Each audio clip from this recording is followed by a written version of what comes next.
Halo guys, balik lagi sama kita hari ini. Kita hari ini mau bahas tentang revolusi industri 5.0 atau Society 5.0 dengan pembahasan yaitu kaum milenial menanggapi pengaruh teknologi. Sebelumnya kita kenalan dulu yuk. Halo semua, nama aku Josephinesia, nomor absen 16 dari kelas 12 IPS 4. Halo, aku Kristi Winengkusih Rahmat dari 12 IPA 2 nomor absen 18. Halo guys, perkenalkan nama aku Renata Krisevia Lawienda dari kelas 12 Bahasa nomor urut 19. Hai, kenalin nama aku Gabriel Galigumlar, kelas 12 IPS 3 nomor absen 19. Kalau bicara tentang teknologi itu nggak ada habisnya ya. Apalagi kalau kita selalu ingin membeli gadget yang paling update. Tapi ngomongin tentang gadget, aku pernah dengar istilah revolusi 5.0. Itu sebenarnya apa sih guys? Secara sederhana, Society 5.0 atau Revolusi 5.0 dapat diartikan sebagai suatu konsep masyarakat yang berpusat pada manusia atau human-centered dan berbasis teknologi atau teknologi based. Oh, jadi gitu. Tapi aku juga pernah dengar yang namanya revolusi hijau. Kalau revolusi hijau itu apa sih? Jadi, revolusi hijau itu adalah salah satu perkembangan teknologi dan pemanfaatan iptek dalam bidang pertanian. Revolusi ini muncul sebagai upaya untuk menjaga kelangsungan hidup manusia yang ternyata manusia itu berevolusi lebih cepat daripada pertumbuhan pangan dan tumbuhan. Tapi tentunya dengan adanya revolusi hijau ini memiliki banyak kekurangan dan kelebihannya masing-masing. Kelebihannya adalah dalam bidang pertanian, dengan bantuan alat, petani bisa menanam lebih cepat dan bisa memanen lebih cepat dan lebih efisien. Kekurangannya, biaya servis yang relatif mahal dan masih jarang ada bengkel yang menyediakan perbaikan alat mesin-mesin tertentu. Wah, ternyata gitu ya. Keren banget, udah semakin maju teknologi sekarang ini. Jadi tambah beragam deh. Tapi sebenarnya itu ada banyak sih dampak positif dan negatif dari pemakaian teknologi. Wah, apa aja itu dampaknya? Pertama-tama, dampak buruknya dulu ya. Dampak buruknya itu ilmu pengetahuan dan teknologi yang maju menyebabkan budaya luar masuk ke Indonesia, sehingga dapat mengakibatkan budaya asli Indonesia lama-kelamaan tergerus dan semakin hilang. Kemudian, banyak kejahatan yang terjadi menggunakan teknologi yang semakin mudah diakses dan dimanfaatkan ke sesuatu yang negatif. Ancaman keamanan dari luar Indonesia seperti serangan cyber dan lain sebagainya.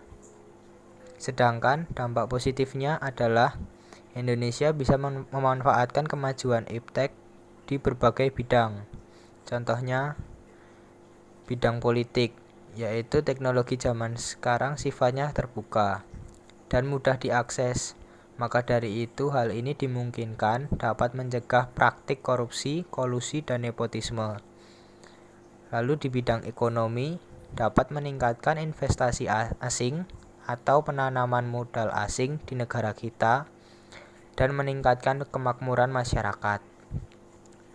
Ketiga, bidang sosial budaya mempermudah kita untuk memperoleh informasi dari belahan bumi manapun, sehingga secara tidak langsung kita melakukan proses transformasi ilmu yang sangat bermanfaat.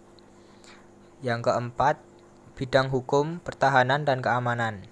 Semakin menguatnya supremasi hukum, demokratisasi, dan keamanan, serta menguatnya tuntutan terhadap tugas-tugas penegak hukum yang lebih profesional. Maka dari itu, kita harus lebih waspada dan selektif dalam menerima informasi. Ambil sisi positifnya aja. Jangan sampai kita malah mengambil sisi negatifnya. Tunjukkan kepada dunia bahwa pemuda-pemudi Indonesia juga mampu bersaing dengan teknologi yang semakin canggih. Kalian tahu nggak sih, semakin majunya teknologi, kalau nggak disikapi dengan baik tuh, bakal ngebawa kita justru ke arah kemunduran. Loh, kok gitu kak? Iya, aku sharing pengalamanku deh nih guys. Jadi, semenjak pandemi, kita kan difokuskan semua dengan metode online atau lewat teknologi ya emang ditingkatkan atau dikembangkan buat menunjang akses kita ke dunia gitu. Dan juga akses kita di kerjaan atau ke sekolah itu juga bakal dipermudah. Beberapa orang memang udah ngegunain kemajuan teknologi dengan optimal dan sangat baik. Contohnya, sekolah yang berbasis internet dengan solusi berupa video conference dan juga pengumpulan tugas yang lebih dipermudah, kayak SMA PL Santo Yosef Solo yang menerapkan sistem BBL atau Blend Based Learning buat meringankan beban tugas kita supaya jadi keringkes, padat tapi tetap bermakna dan mendalam gitu guys. Nah, pengoptimalan ini mendorong kita bergerak ke era kemajuan atau yang kalau kalian pernah dengar tuh kayak revolusi gitu deh. Nah, tapi tentu saja ada yang positif, pasti bakal ada juga yang negatif. Nah, reaksi negatif kemajuan teknologi ini yang bakal melunturkan nilai-nilai sosial kita sebagai manusia. Kalian tahu nggak sih, ada banyak banget berita-berita hoax yang muncul, disebarin di internet hanya untuk mencari keuntungan pribadi. Ditambah lagi, beberapa kaum milenial yang seolah-olah buta buat mencerna dulu. Apa sih yang mau disampaikan di internet atau di media sosial? Nah, imbasnya apa dari hal itu? Banyak banget nih generasi muda yang nulis di kolom-kolom kayak komentar atau juga ruang publik itu ujaran kebencian, terus langsung kayak menghujat orang gitu. Ditambah lagi kaum-kaum milenial yang sudah mulai hilang rasa tanggung jawab buat ngejaga bangsa dengan seenaknya main hakim sendiri, ikut sana ikut sini cuman buat gengsi tanpa ada inisiatif buat mikir dulu. Atau setidaknya buat tahulah duduk perkaranya di mana dan mikir penyelesaiannya secara damai. Kalau dari aku sendiri kayak sangat disayangkan gak sih guys? Nilai-nilai kebajikan kayak tanggung jawab, toleransi, terus kejujuran yang udah sangat luntur. Gampang banget kita kemakan hoax sana sini. Langsung percaya gitu aja tanpa mau melihat nilai historis sesuatu yang udah terjadi. Atau gampangnya akar permasalahan yang ada. Pesanku, kalian jangan kayak gitu ya guys. Apa-apapun tetap rasionalitas sama nilai-nilai yang udah diajarin dan diwarisin. Jangan sampai hilang. Tanggung jawab akan keamanan dan kenyamanan antar personal sebagai pemilik bangsa Indonesia juga jangan pernah luntur. Nilai toleransi itu adalah cara kita mengungkapkan bagaimana kita bisa menerima perbedaan. Karena dari perbedaan itu kita disatukan.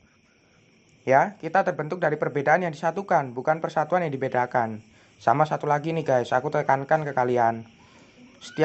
Bahwa setiap masalah yang ada itu jujur. Kalau kita sebagai kaum muda milenial belum bisa dilihat hasil sama tindakannya, udah berani bohong dari awal. Nah, apa yang bisa dipegang ke depannya gitu. Setuju banget, kita itu kalau bermain gadget, terutama sosial media, kita harus hati-hati tuh.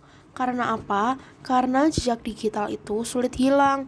Jangan sampai kita salah tulis atau salah ucap sehingga mengakibatkan dampak buruk untuk diri sendiri dan orang lain. By the way, aku penasaran banget. Kan sekarang banyak nih aplikasi chatting sama platform kayak gitu. Kira-kira yang paling baik dipakai apa ya sekarang ini? Nah, berdasarkan diagram tersebut, platform Facebook merupakan platform yang paling banyak digunakan di seluruh dunia. Dan sudah jelas bisa dikatakan jika Facebook merupakan modus atau data yang paling sering muncul di data tersebut.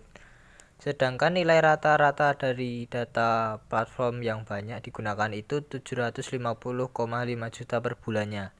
Dan nilai tengahnya itu ada di 5.254, yaitu pengguna WeChat. Impresif, kayak gini aja dihitung loh. Harus dong, biar kita juga tahu presentase dari platform yang sering digunakan dalam sebulan. Nggak cuman jadi penggunanya, hehehe. Dari sharing cerita kita barusan, kita dapat mempelajari beberapa hal dari pemakaian gadget yang berlebihan. Kesimpulannya, Kita harus bisa membatasi diri dalam pengaruh teknologi, entah itu HP, entah itu televisi, laptop, ataupun tablet, ataupun internet yang lainnya. Jangan sampai kita menjadi makhluk antisosial karena kecanduan bermain gadget dan malah membuat mata kita rusak akibat paparan sinar radiasi yang terus-menerus. Yap, benar banget. Jangan sampai kita menjadi kecanduan dengan gadget sehingga melupakan lingkungan dan orang-orang di sekitar kita. As a part of social media consumers, we'd better know its positive and negative impacts. According to this article, social media could connect a user with the other user, or even a community could be made just using a platform. It is more about building relationships and changing the way one communicates. Other than that, social media also has some advantage that haven't mentioned above. For example, its function on educational process. As we can see now, on this pandemic situation, this kind of platform really helps teachers on doing their job easier. The students also get the knowledge and instruction from the teacher as they used to do, not much different with the offline school. The next function is social media can connect the whole world. Many applications like Facebook, Instagram, YouTube, etc.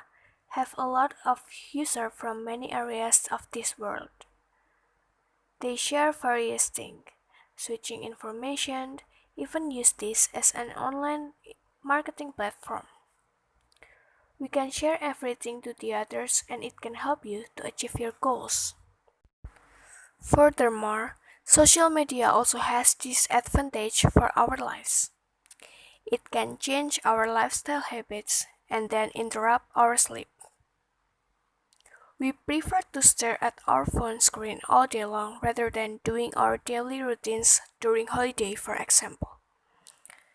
It is like we are controlled by the gadget and its contents. Social media can also be dangerous for privacy issues. Many personal data are uploaded on it. Email, address, phone number, even location.